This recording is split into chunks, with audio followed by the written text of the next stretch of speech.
Good evening, we are back. After last week's technology went completely wrong, we are back on your screens to fill your next hour with a bit of loose fun. Join us tonight.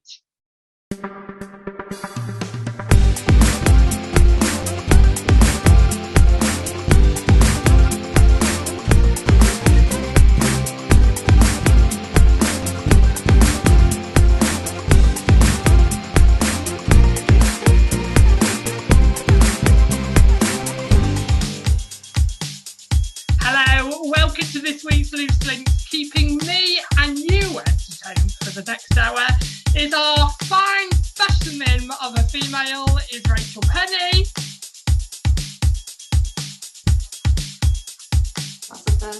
The CBM of the group is Claire Browning May. Hi. And our spiritual goddess is Sam J. Hitwell. Hi. As we talk about this week, we talk about those growing gas and electric bills, and is it really fair to do it at the time that we are in right now? Also, we talk about the famous Boris Johnson and should he retire? Find out what we think, find out if he should now step down and who should step up. And we finish on the subject of lots of people on benefits and struggling, but do we think the benefit system is uplifting? Do you think dole dossers should become the name on hate crime? All that and a lot more on this week's Loose Links. Good evening, panel. Good evening. Hi, it's nice to be back. Did you miss us last week? Did you free miss us last week? We weren't on our screens. Of course we did. It felt so weird. So just technology just wasn't having it. We recorded, and when I pressed record, you couldn't hear my voice. That must be a blessing for some people out there. I completely understand that. But you couldn't hear what I was saying. The lip read it just went completely wrong. So we decided to, but we are back and we are fighting willing. So there is no polls this week because obviously we didn't have a discussion last week. Rachel, you get a week off. But this week, you don't love. It's back to calculating. But we talk about a thirst. Now, this is an extreme story that I found on the internet, and it'd be really good to see what you guys out there think about it. So, a customer who was one of thousands switched to a new supplier when their energy companies collapsed last year was shocked to be told by a gas company, that's all I'll say, that their new bill would be almost £5,000 a month. The customer, posting online under the name of Remotely, explained that he had been switched to this so-called company and was setting up a new direct debit when it was estimated monthly costs were sent through. Rachel, let's go to you first. Do you think doing this now at a time is right to be raising the price of living at the moment? It's a bit of a kick in the teeth, isn't it? Really, it's you know. But then again, the people that think that it was going to be anything different, they're a little bit. I don't know. What did we expect when we had furlough? Everyone was furloughed. The money has to come from somewhere, doesn't it? And so, you know, all of a sudden we can all go back to work. They're trying to get everybody back to work, and two hikes in 1 year. April and October. 51% is supposed to go up by in April. How can people manage? And then we'll get onto the homeless. It's just going on to one big vicious circle all the time. It's all robbing Peter to pay Paul. And I don't think, quite honestly, the country can wear it. We really can't. But it's a global thing. It's not just this country. It's a global thing. It's all supply and demand, isn't it? So it's we have to weather the storm, and hopefully Boris will get his finger out and do something to help us all. Because I don't know what to do. I don't know what the answer is. But it's not always about Boris, is it? I'm not being funny. I just think it's his energy. I just think it is more to do with the price of oil going up. That's what it more is. price of It oil is. going up It's because supply and we're demand. running It's out. global. I understand that, but going up, and then when people, you know, if you listen to Martin Lewis, and he's saying that it's going up by 50%.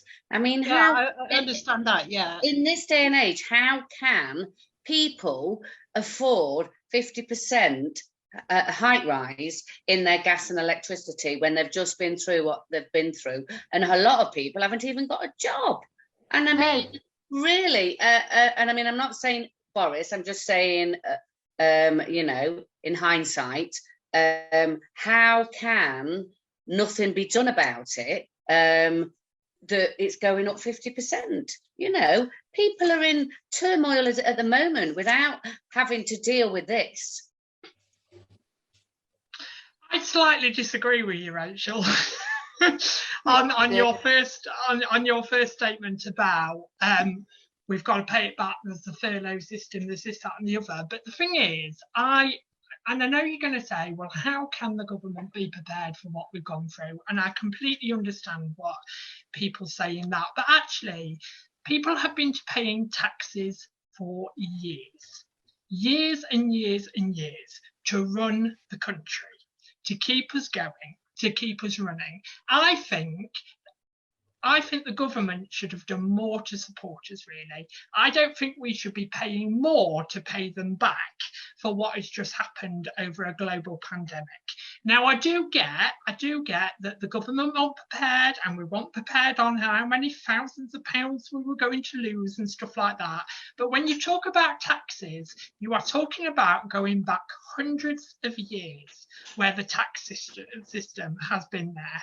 We should have had a pot that should have been there for a pandemic. I've worked for a local authority, right? And this is going to shock you. I'm not going to say we're an authority, but I've worked for a local authority that we had a policy for an alien invasion.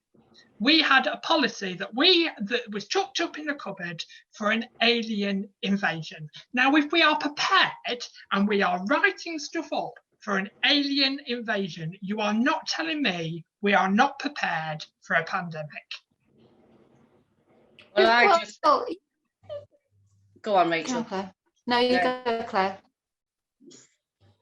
Again, we're going to come to Boris, but I just think, in the light of the situation, personally, with what's gone on, we've just gone through Brexit, you know, and this guy's had to pull us through on something that not everybody agreed with, and then all of a sudden this pandemic's come about. I mean, who can say that he has done the right thing, the wrong thing? Because if it had been Tom, Dick or Harry, who knows what would have been? They have done what they thought was right in that situation, you know? So I just think,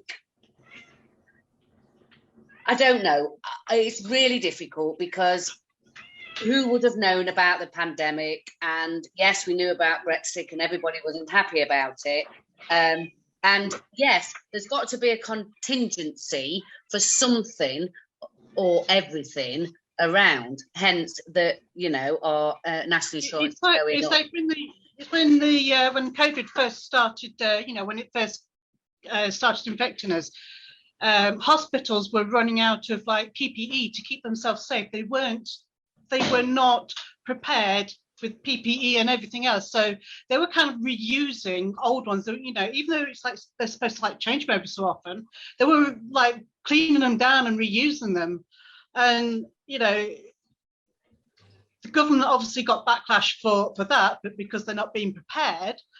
But it just goes to show how little we know about, you know, about what we're actually doing. The thing is that these two things, the pandemic and the fuel shortage, they're not man-made. Well, I suppose the weather could be man-made if you think about it with the ozone and climate change and what have you. But the weather has caused the fuel shortage. Like hot weather in some climates and cold weather in others. So we're using more and more aircon, more and more heating. So the storage levels have dropped. So we haven't got as much fuel on this planet as we so Rachel, are you saying that that it's just dropped in the year of 2021? Because what I find shocking is, why didn't they do this years ago? What a bloody stupid time to bring it out after a pandemic where nobody's got any money, where people are still furloughed, where thousands of people have lost their jobs, and that somebody in a high office thinks, great time to raise costly living at the moment. Absolutely fantastic time. This has to be stats over years and years and years. And why, if they've had stats over years and years and years, why can't they wait till 2025? When we're a couple of years out of hopefully a couple of years out of the pandemic, and we're getting back to our new normal, why don't we then raise costs? The fuel. But you're talking about the fuel, aren't you? We've got to pay for this fuel, and this fuel is expensive now. It's global. You know, well, why didn't they do it ages ago, Rachel? You're not telling me that they found out the results in 2021 and they decided to do something about it. They would have found out fuel was raising in 2018, 2017. But it's not about the, you know, they're gonna raise it. It's the fact that they want to still make profits. Yes, I agree with you, Nick. Yes, they knew about it, and so why not keep it to an even keel until, like you said, 2025, then up it when we're out of this. But if they do that, they're more bothered about the money. They're more bothered about profits. They're not bothered about where it comes from or how it gets to them. They're just more bothered about profits, and that's what it is. It's nowadays everything is measured by money.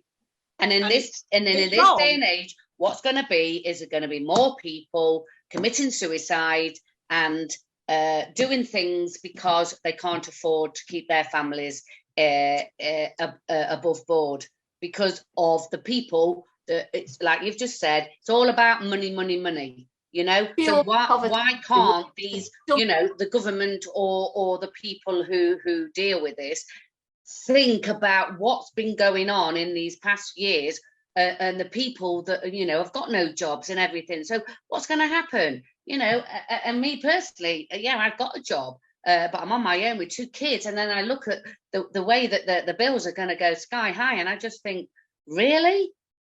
And I'm just... Disaster movie, isn't it? It's like a disaster movie. You've always got somebody who talks sense, and always somebody else who wants to go the opposite direction and spend the money on something different. But we're going to be all slumped into this fuel poverty situation where we're not going to be able to keep ourselves warm, lose our houses. You know, I just cannot see the end to it. I'm struggling with it at the moment. It's like, you know, I can only have the heating on for a certain amount of time during the day before I have to turn it off because I can't afford to keep it running. And then the rest of the time, I kind of like got layers on to keep us warm because there's no other option because I can't keep the heating on all the time, especially in this weather. This weather's still not, you know, it's still really cold outside. But Claire, does that lead us on to thinking that it's all about money and it's not about people anymore and livelihoods, and we're all just a statistic and a number? Is it all about money and greed, do you think, now? Yeah, definitely. I've always said that we know we're Sam, just can I just go to Claire first? Sorry. No, sorry, Sam. No, totally agree. It is. It's all about the money and it's all about the greed. You know, like I've said, if the companies, I know, like you've probably said, that they knew probably a couple of years ago that this is what was going to happen, as in a couple of years ago, they didn't know that this was happening, but now they do. So why all of a sudden we've had this pandemic and everybody is all up in the air, and then now all of a sudden price rises for gas and electricity are going to go through the roof. And they knew about it as well, don't they? Because the thing is, they knew that companies were going to go bust. And that's what makes me sad, because the customer didn't have a choice of where to go next. And they knew that they were going to send thousands of people out of work, even though we've already had thousands of people out of work the last 2 years. Let's up unemployment and make fuel and make companies go bust, and the customer doesn't have a saying about it. It's like, but the thing is, it has this knock-on effect, because obviously they're paying more. You know, you've got like companies and that paying more for the fuel for their deliveries. But then because of that, because the fuel going higher, price of living goes higher. So food, I have noticed, you know, quite a lot of food that I normally get has gone up. It's like I went into Lidl's and there's things that I normally get, and I like. There are many other supermarkets available. Yeah, but I'm just using an example because that's where I go. I'm a pauper. I go to Lidl. but I just don't see the logic in it at all. I can't understand how. And I get that we have to claim back, and I get that we have to build the economy again, and I get that thousands of pounds came out of government to survive our country, to get through this pandemic, and we're nowhere near the end of it yet. There are still hospital admissions, there is not as many, there are still deaths though happening, there's stuff like that. But I just think I've paid taxes, and I know people have paid taxes way more than I have, but I have paid taxes since I was 18. I'm now 31 years old. So that's over a decade I've paid taxes. And I just think that actually the government need to rethink from this. They need to learn, they need to expand, that actually maybe we need to be putting money to the side a little bit more. Maybe we're getting these thousands of pounds in, maybe we need to be lowering MPs and bloody government's wages up there to make sure that we survive. Do you know what I mean? I think that we need to start thinking like that now, because if we have something like this again and the government go, right, you've got to pay it back, we're going to start to have a bit of a fight here, because actually we've been paying taxes for years. How are you helping us? We're going to be paying more as well, Nick, and national insurance as well. Yeah, it's shocking. Nobody's going to have any money, are they? No. I also think as well, and again, I'm not against aid, but every time there's a pandemic over the world, the UK are usually the first ones to give. And I'm not saying that is a wrong thing. What I'm saying is they have a pot for that. So why haven't they got a pot for the UK for a pandemic for, I'm not saying us, because it makes me feel really, but, you know, we do appreciate, or we do give to the rest of the world. So how come when it's us or UK or England that we haven't got a pot for us, you know, and our people are suffering because of the other situation. People say that COVID came out of the blue, it came out of nowhere, and that we all went into panic mode and money panic mode and all of that because it came out of the blue. I disagree. I strongly disagree. This happened in China.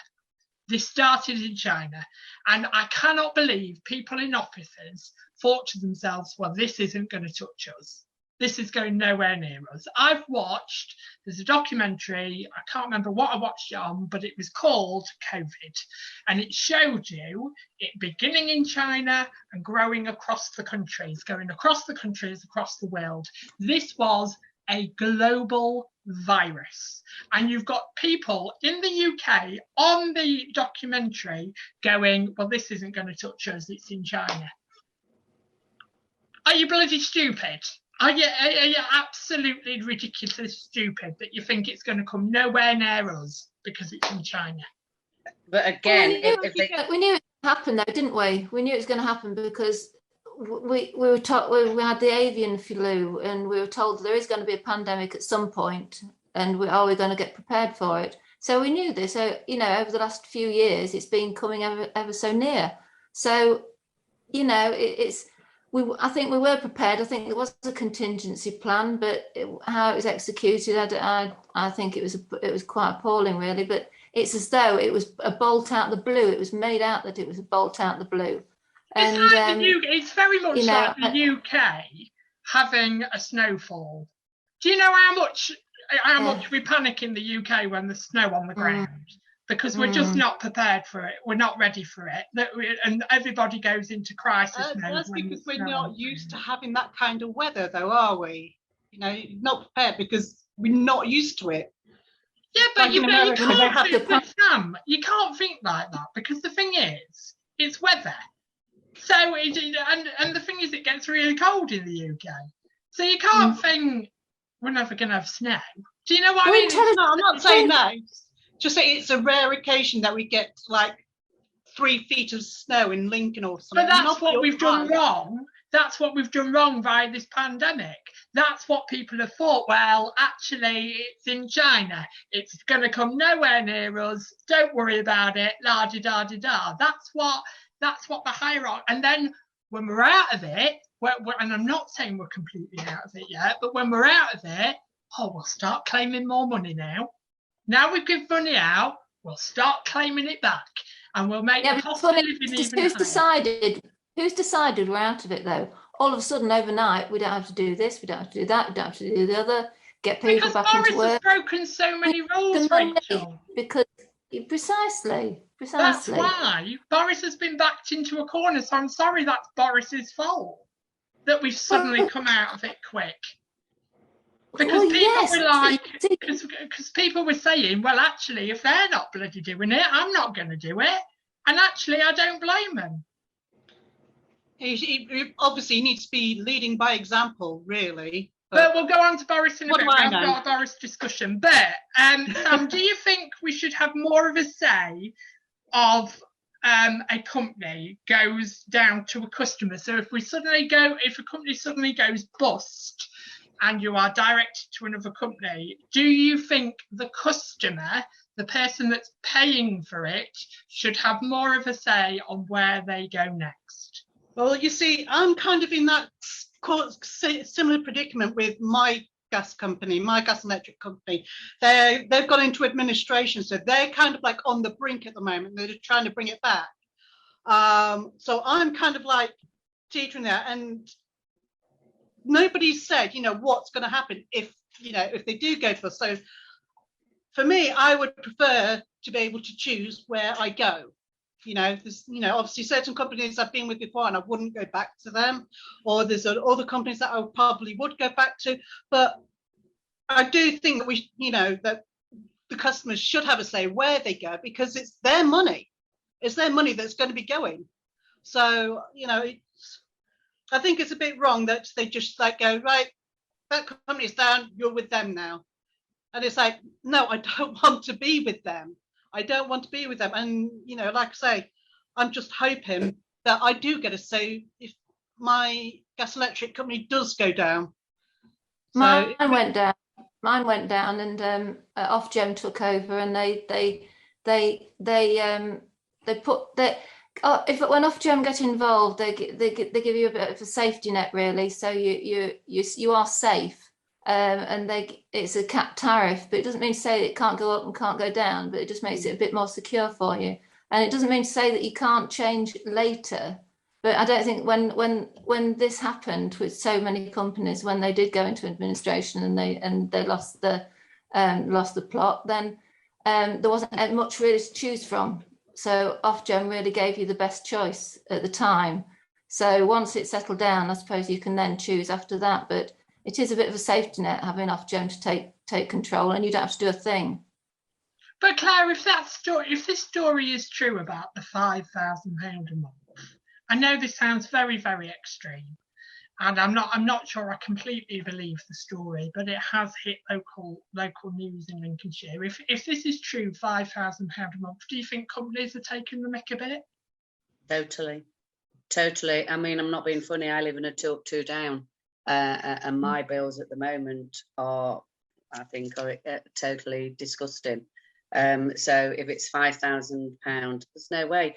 I mean, I get up in the morning, to get my daughter ready for school, and she shouts, "Mom, can you turn the heating up?" And I think, no, the heating's up. Either get out of bed and get yourself ready, or but no, I can't. I think they are totally taking the mick. It's just terrible. And like I say, I'm not saying I'm working, but I've got bills like everybody else to pay, And it's like you've said before, it's paying Peter, robbing Peter to pay Paul, for all these bills. And you want to be warm, but then where do you suffer from then? Then is it down to your food? You don't eat what you're supposed to eat. You don't buy new clothes because you can't afford new clothes, which that's another subject, because you can get clothes, better. But you're always feeling that you're a pauper, and people don't want to hand their hands out to say, I'm destitute, I need, people want to provide for themselves. And when they can't do that, it then becomes a struggle for everybody involved, because then, them as parents feel not useless, worthless, and then the child feels, you know what I mean? It's just a knock-on effect all the way along the line. So you see, you come through a pandemic, you come out the other side, hopefully, and you feel relieved that you come out the other side. You go to work, the job, if you still got it, you get less in your wage packet, and you get home and you get out of a cold house because you can't afford to fuel it. It's Wages not what you might like what I was saying earlier, half the time I can't afford to keep the radiators on because, I'm not made of money, so I can't keep them on all the time. No. Oh, ladies, I love putting the world to rights with you. But have your say. Remember, you are the 5th panel member out there. Do you think the government should have been more prepared for our pandemic and not be taking money off us now? Do you think the cost of living should have been delayed a couple of years, as we are still in it? And also, is it hard for you to put your heating and even lights on in your own home? Have your say, make sure you're the 5th panel member. Rachel, I'm getting more brave with you. I seem to disagree with you all the time now on panel. Yeah, alone with me one day. all the time I seem to disagree with you. But moving on to another subject that's been highly in our news this week, NHS COVID passes will no longer be required. By law, at venues, and mandatory face coverings have been scrapped as part of the government's announcement to move out to Plan B. Restrictions from Thursday, so the Thursday just gone. The rules were introduced over the Christmas period to combat a rapid growth of cases brought on by I can never say it. What's the new COVID? Omicron. Yeah, that's Omicron. the one. A variant of the coronavirus. In Lincolnshire, the situation worsened to critical and major incidents being declared at United Lincoln Hospitals NHS Trust due to huge, not high, huge staffing issues. Sam, do you feel like we've come out of this, of face coverings and hand washing and face and space, too bloody quick? Yes, I do.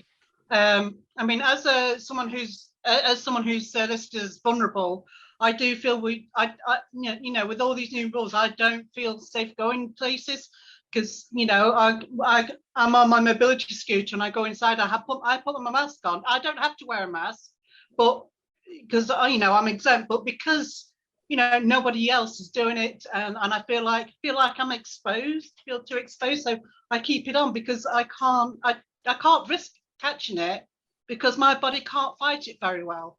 My body won't be able to fight it very well. So I do think it's a bit quick. I think we should have kept the mask in, we should have kept it in place a little bit longer because we don't know if it's going to, obviously the public knows, but they don't seem to know that the numbers are going to rise now, as it did last time. Last time they said that you don't have to wear a mask, the numbers went up. So what's saying that it's not going to happen again? I think we all should get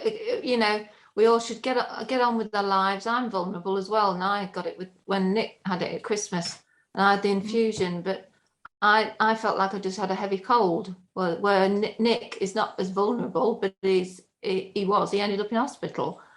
So, you know, I think we all have to kind of get on with this because it's never going to go away. You know, I think that I find that it's incredible how one day it can be okay to wear a mask and should be wearing a mask. The next day it's okay to not wear a mask. It's just seemed to be one rule made up over nothing. The thing is, when they keep changing the dates, when they keep changing the dates and everything and changing the rules, nobody knows what they're doing. They don't know their heads from, you know, from anything else. So they're not being consistent. The government are not being consistent with this, and I think that's what's making the public, you know, or us commoners, that's making us all, you know, getting all wound up about it because they don't know what they're doing themselves. Flimsy leadership, I think, has become apparent, hasn't it? Flimsy leadership. So we're all going to do what we want to do anyway. So it's just saving face now. I just think that while there's still people dying, there is still a pandemic out there, you know, until like levels of death subside, you know, and people feel more at ease with the situation. Why do they then all of a sudden go to plan B and it's no masks and everything's relaxed? I just don't. And I know it's people's choice, but a lot of people don't even go with you've got to wear masks. They wear masks, but a lot of people do. So if they're saying wear masks, they will wear a mask. They say don't wear a mask, then they won't.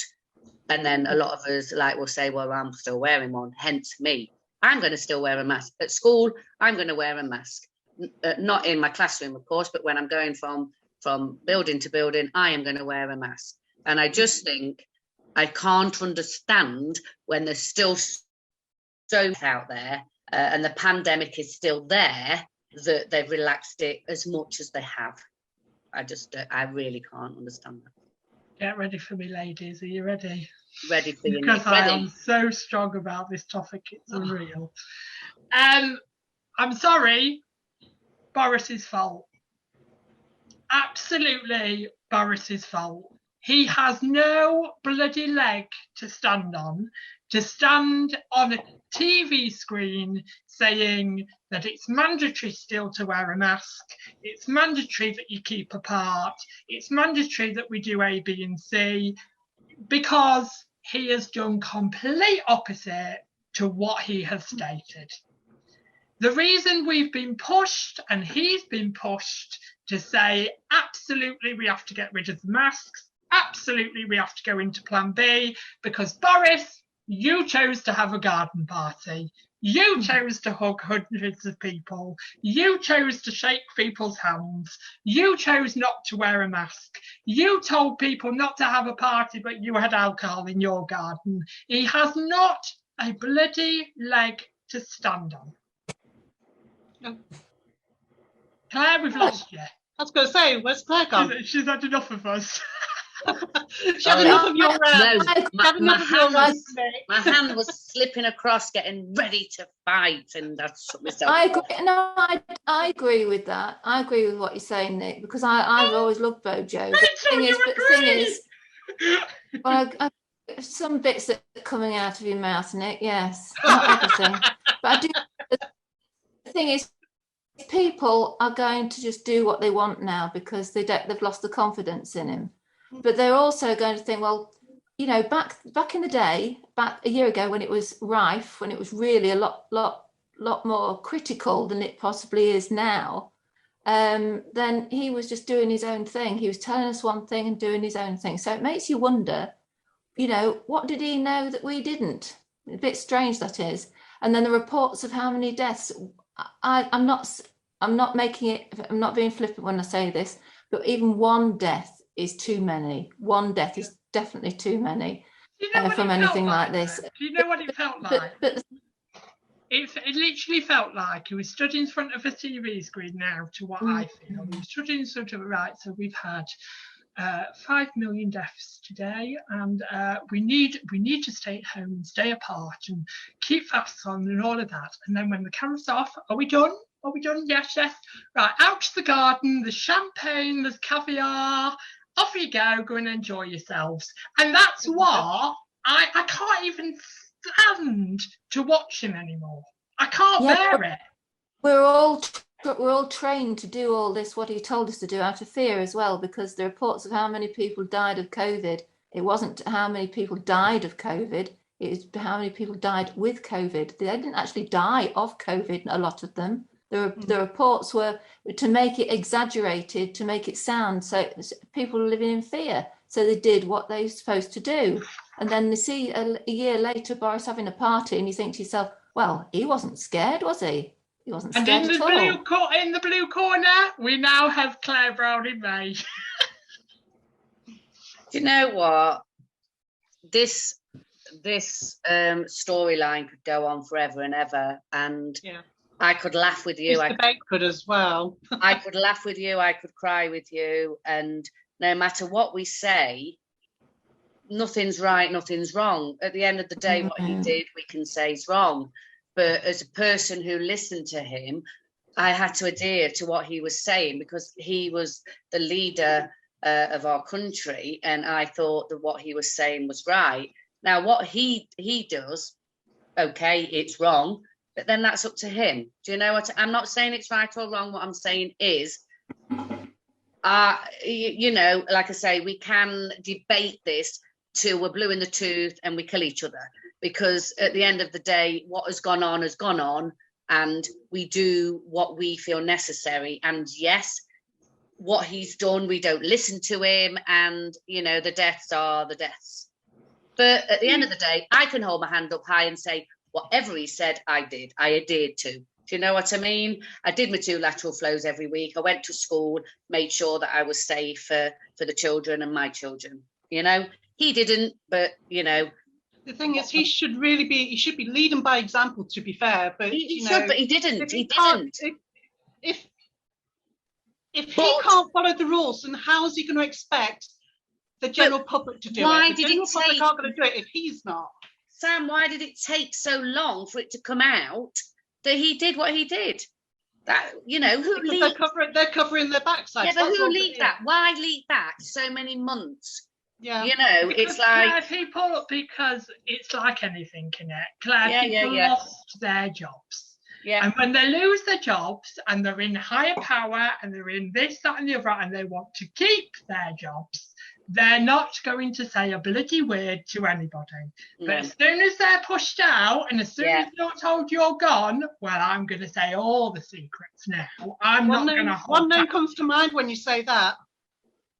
Dominic Cummings. He did that. Yeah, well, the other thing is as well, though, is what you've just said, Claire, which is completely right.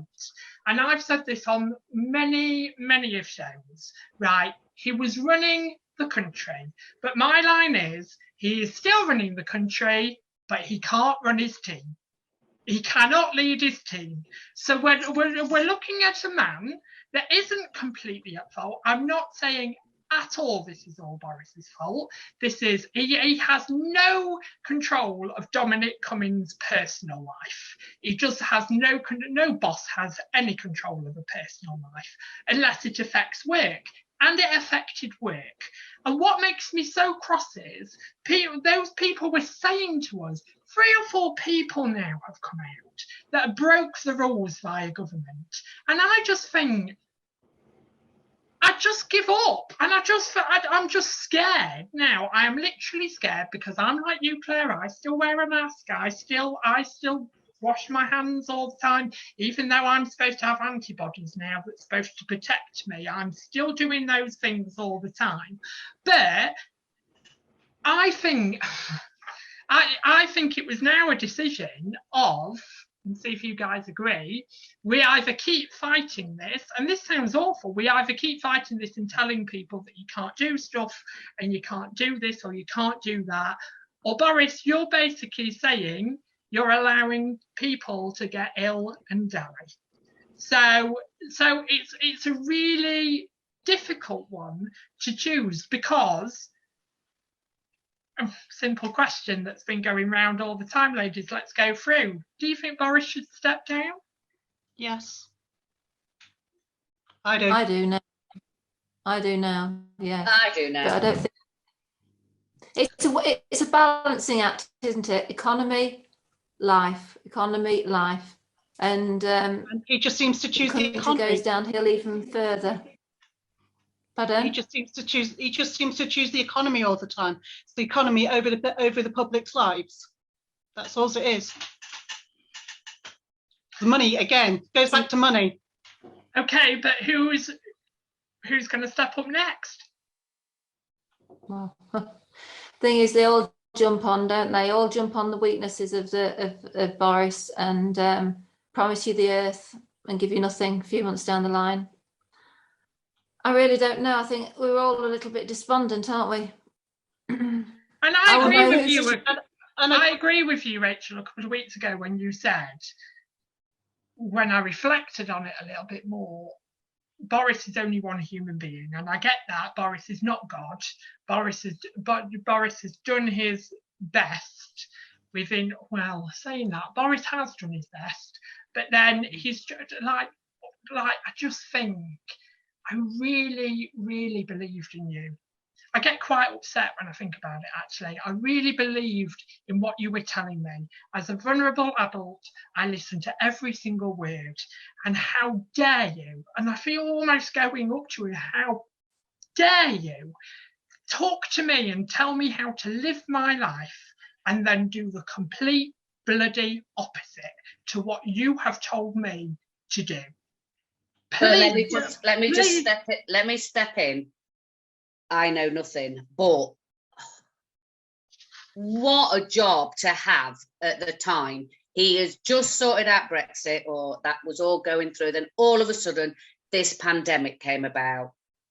So, yeah, what he did is wrong. But who's saying if the other government or whoever came in, what would they do? You know? Not break the rules. Put them aside because they haven't got the job. It's Boris, and it's Boris that we are talking about. And yet Boris is wrong. But what a bloody job to have on your shoulders. You know, let's sort the country out. Let's sort the world out from this pandemic. Wow. And I agree with you there, Claire. He did all that there. I absolutely agree with you there, Claire. 100% agree with you. But all he had to do was a really simple job. I know. And the really simple job was keep to the rules. But I know. Yeah. And I, like I say, and I'm not saying it's wrong, but I think when you're up there, you just think that you're there. Do you know what I mean? And nah, you're because not. The thing is, if you think about it, you can even relate to it, right? As a school helper, as being in a school, if you tell a child something, would you then do the opposite? No. But that's a difficult. It's the same when you thing about it all. Hold on a minute, Sam. He did all the hard work. He did all the difficult stuff. We all admired him for that because it was nothing that anybody else could have done any better, I don't think. One simple little thing he did wrong was have a party. That was ridiculous. It was stupidity. And it brought the country back down again. It brought us into the land of mistrust and realizing there was no guidance and not trusting a word and losing confidence. And that was the worst thing he could have done. He did all the hard stuff. So this simple little thing of having a party, ignoring the rules, how ridiculous is that? But because I don't think any other member could have done it, any other party could have done it any better. He did a good job, but now lost confidence and lost respect. And he's probably lost his job. So, you know, end of.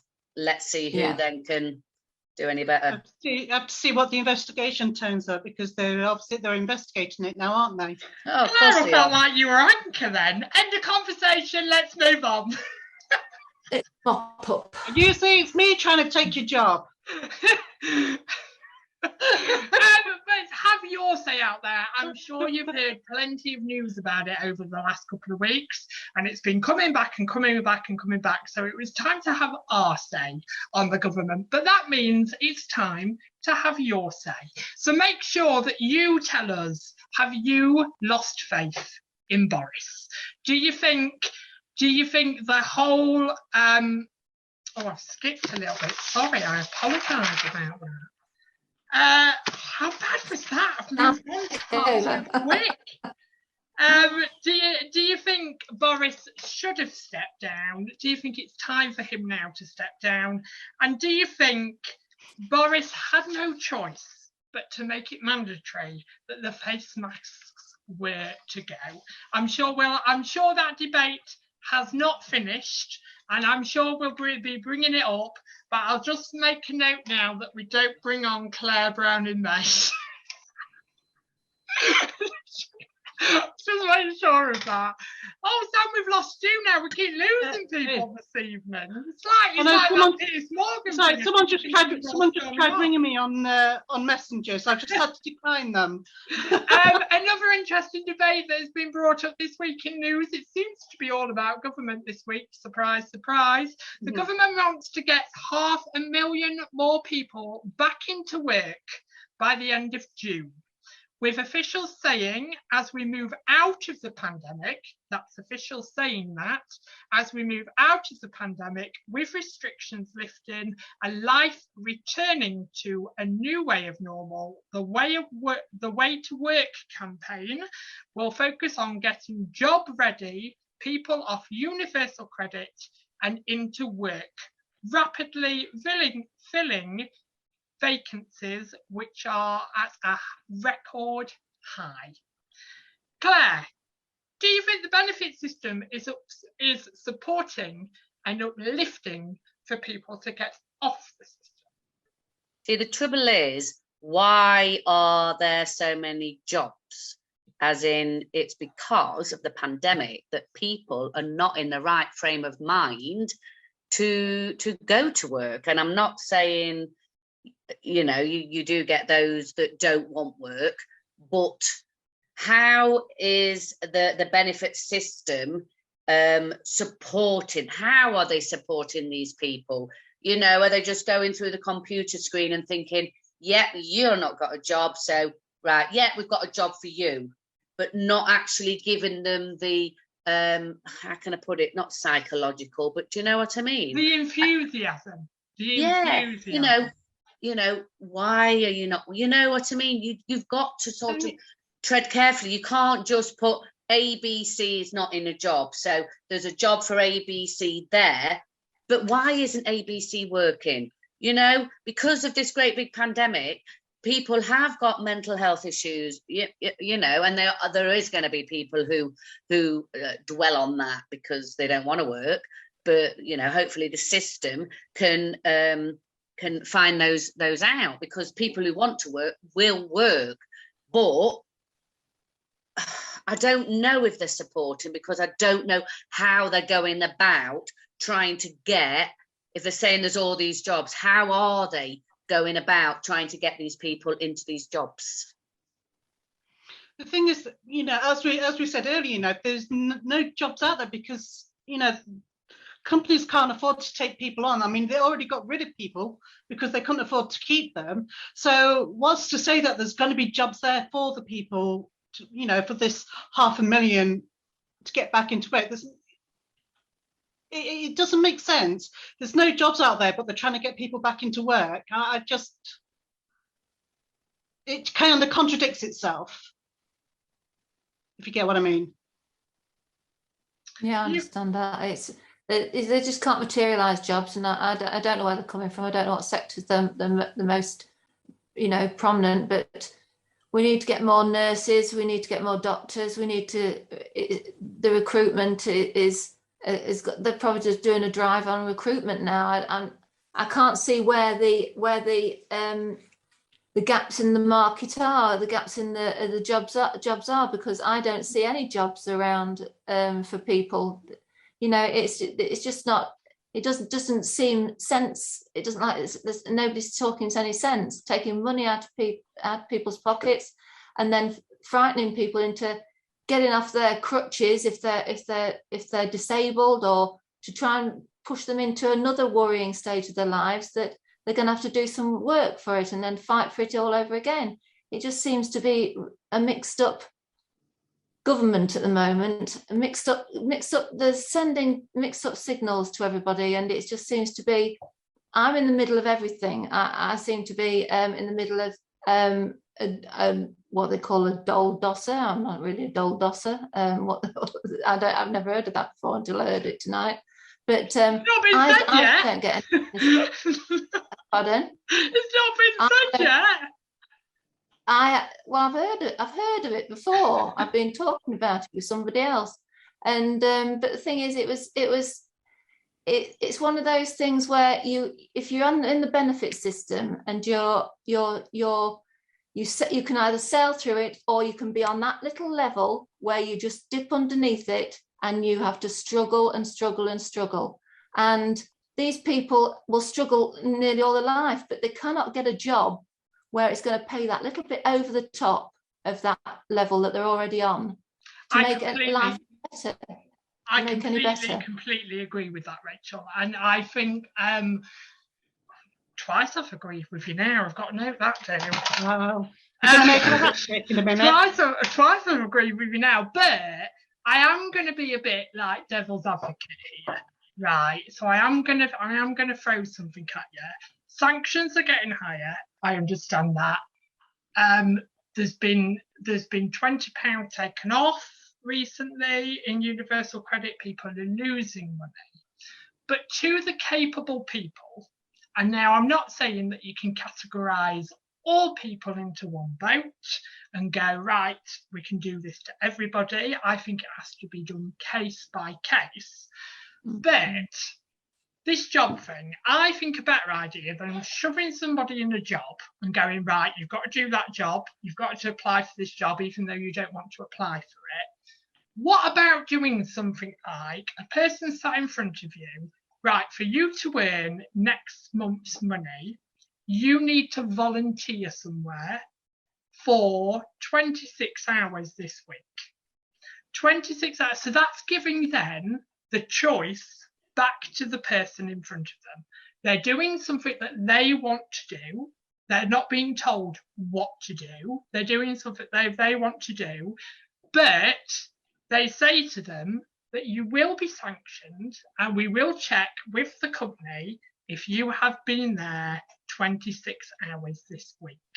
Because to me, that's like earning what you're getting.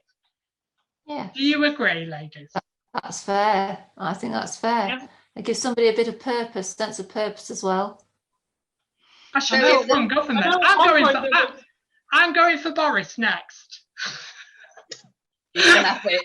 You can have it. Off you go. I'm going to live in Australia then. I've got relatives in Australia. I can go and live with them. I ain't coming. I don't like no spiders. Yeah, no. But Rachel, I'm going to bring up something that you've just briefly brought up because I think it's really important.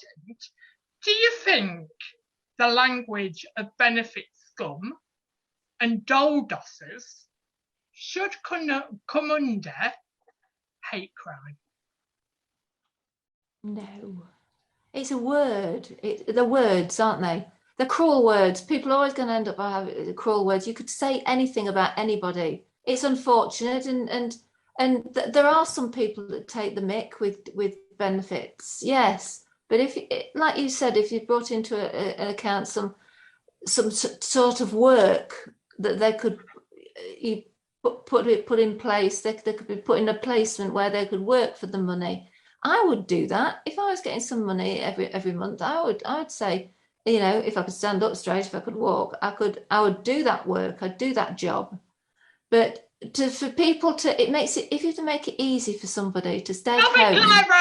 Stop it. Because they're not going to. What was that? What is it? I'm trying to look straight ahead, Nick. I can't see Claire. No, it's just the way you went. If you get to stand up straight, I nearly went, there's nothing straight about me, Rachel, so I don't know how I can do that. I'm not that bent, but it's recorded, is it? I better not say that tomorrow. Oh my God. What were you saying? I slightly disagree with you. Well, you would. I disagree. I slightly think. I think benefit scum and dole dossers should be in hate crime, should be in trouble for people saying that, because actually it affects, if we think about LGBT and if we think about racism and we think about all of that, people are personally attacked for their situation or their nature or their culture or anything. We go straight onto hate crime. Actually, that's somebody's situation at that given moment. That's somebody's lifestyle. So actually, I think to be called a doll dosser or benefit scum should come under hate crime. I completely disagree with you, Rachel. So what if I say, you ginger, fat, doll dosser? Which part of that would you call it? People call all names. Of it. Always, Gingers matter too. I'm a ginger. Lives matter. Yes, I'm a ginger. I've put on a few pounds over Christmas. Yes, I'm not a fattest though, and I'm not a gingerist. But the thing is, I can't look at you, Claire. I can't look at you. I'm looking up this way. But the thing is, if you don't stop people talking and calling names, it's people are not that precious. You know, there's weaker people that would be more affected. I know. No. I completely disagree. There's going to be cruel people in this world. There's always going to be cruel people in this world. It's not about being weak at all. There's more people that are more. Yeah, there's more. There are a lot of people that need that would take it on board and take it to heart more. But you can't be policing every single word that comes out of somebody's mouth. But surely. It's against somebody's livelihood, Rachel. It's against somebody's how they're living at the moment. If anybody was to be called a name, I think all bullying should be hate crime. I will go to the extreme of all bullying. Well, it could be rounded up into a big bullying thing, because you could look at somebody in his swanky Merc pulling into his electric gates in a beautiful house. You could say, oh, what would you call him then, or her? You know, you're calling somebody that's living and climb the scale. That's what I would call them. I'd call him, where does he live? Give me a number. Give me his number. There you go, this Sandra's millionaire. But do you think some people we get stuck in the benefit system? Do you think people get stuck and in a rut and don't know how to get out of it? Yeah, I think there's probably people that kind of get like despondent with, especially when I was on Job Seekers, and I would get despondent because I couldn't get there was no jobs out there for me that I could work around childcare. So things like this. So when people get things like that, I became very despondent. I became very like, oh, I'm never going to get a job. And it took me 2 years from leaving college to get a job with, being a single mum. So, it is easy to get stuck in the system, and there's not much out there that will, that can help. It's all about, what jobs are out there. And obviously at the time, there was no jobs for me out there because none of the companies were willing to work with me around childcare. So, people like that I think they do kind of get stuck in there and get despondent and get a bit, not upset, but they get kind of like miserable because they can't live their lives because, it's hard. It's not just like doing that, it's also mentally as well. It's a kind of rejection, and obviously people don't take rejection very well. And, it kind of gets to you. You wouldn't be called a doll dosser or scum if you were put into some sort of work, then, would you? If you were offered a job voluntary, you wouldn't be. Again, I'd have to find something that would work around at the time. But now, obviously Alicia's 17 now, so she, does what she does. But at the time, I had to do everything around childcare, around school times, and when you volunteer, you don't get help with childcare. So saying people you volunteer to get their money, it's people like, you know, single parents, they're not going to be able to Yeah, do but that. Sam, that's what I They said don't get help about. with childcare. Yeah, but that's what I said about you can't categorise everybody into Yeah. one boat. But what they could say to you is, okay, why don't you? You've got to cover 23 hours this week. Why don't you become a dinner lady? Why don't you become something that's within school times that won't affect your child, and you can work in a shop from 9 o'clock till 3 o'clock. There's ways of doing it. There's ways of going forward. Yeah, but it's depending if those companies are willing to say, yeah, we'll take her on 9 Well, till you're 3 a or whatever. volunteer. Yeah, do you know what I mean? You volunteer for the company, so it's not Yes, like but you you still need to have contract. a schedule as to who's, because you can't have a load of, you know, can't have people just coming in willy-nilly. So you'd have to have a Well, schedule. what about a dinner lady job then? What's wrong with that? That's only like 10 hours a week. Yeah, but if they were, that's what I'm trying to say to you. If they were to adapt to your situation, so I'm not saying that someone's got to go in from 9 till 5 and you'll have to find childcare cover. They say to you, right, you've got a child, so you've got to work 9 till 3 o'clock, Monday to Friday. Yeah, but like I said, it's just finding someone that is willing to do that. I mean, I've been in that situation, you know, because I was going to go and volunteer at the museum, at one of the museums in Lincoln. But the thing is, the only times that they had for me wouldn't coincide with childcare, with the school times. So what I'm trying to say to you, though, what I'm trying to say in this situation is that the job centre would know your situation. So they wouldn't put you in a place or volunteer you in a place that affected your money or paying out for childcare. They would adapt to your situation. So we're saying the job system is completely different. That they might say to you, they might come in and say, right, Sam, all you've got to do is 9 till 12 every day. We've got a company that's accepting that. We've got a company right here that's accepting that. Monday to Friday. If there's a company like that would do that, then yeah. But you never know if the system changed. You can't say a company wouldn't do that because when you're volunteering anywhere, take volunteering naturally. When you volunteer anywhere, you are volunteering. So you are volunteering the hours that you can do, that you can say. And with a volunteer job, if you can't make it that day because your child's ill or whatever, you ring them and say, I'm not going to be in today. It doesn't affect anything because the company are not paying you.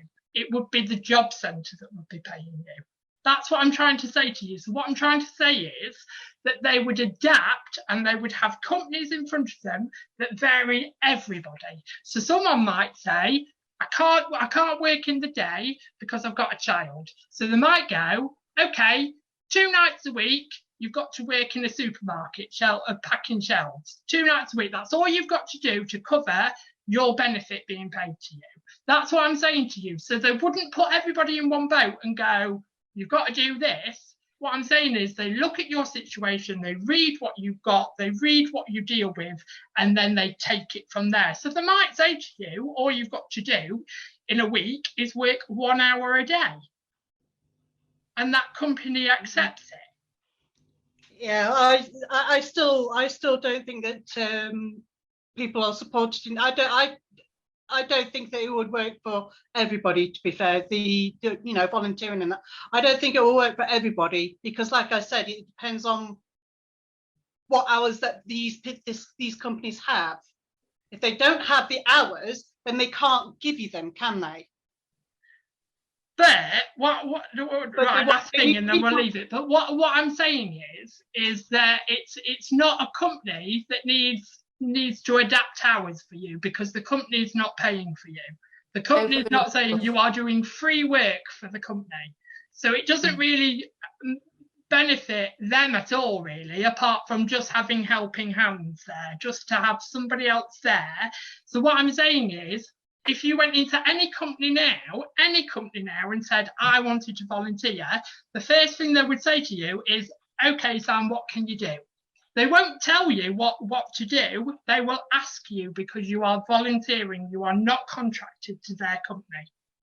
You see, I don't trust the system at all because obviously past experiences. So I I personally don't feel it will work for everybody having a volunteer for your, because they were trying to look at it a few years ago. They were trying to look at doing that, getting people to volunteer, and there was a huge uproar about it. But we have to change and they stopped. They didn't go ahead with it. Yeah, but we have to change the system. Work now. Well, the thing is, the system's not working now as it is it?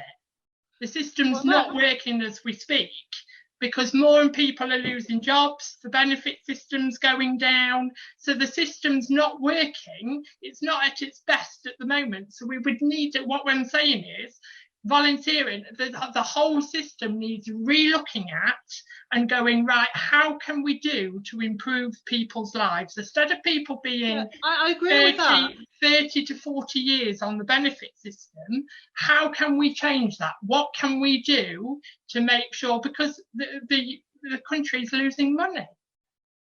Yeah, I mean, I understand that the things need to be sorted. There's obviously going to be no the answer may not benefit everybody. It may make some people's lives even worse. But you're right there, Rachel.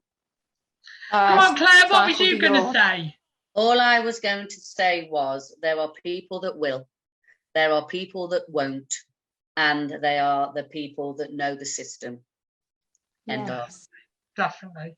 Well, ladies, that brings us to the end of this week's show. It goes fast that hour, doesn't it? It goes massively fast. As soon as we get started, it's gone. I'll keep an eye on it. We've gone slightly over, 1 minute over. But will you thank my panel for this evening? The Mike Tyson of the panel this week was Claire Browning-May. The one that will always stand up for a topic, that's Sam J. Hitwell. And the slightly bent and curious Rachel Penny. Join us next week for a brand new panel, and we do what we do, putting the world to rights. Join us next Tuesday, 9 o'clock, for a brand new episode of Loose Links. Thanks for joining us this evening, and we'll see you very soon. Take care. Bye-bye.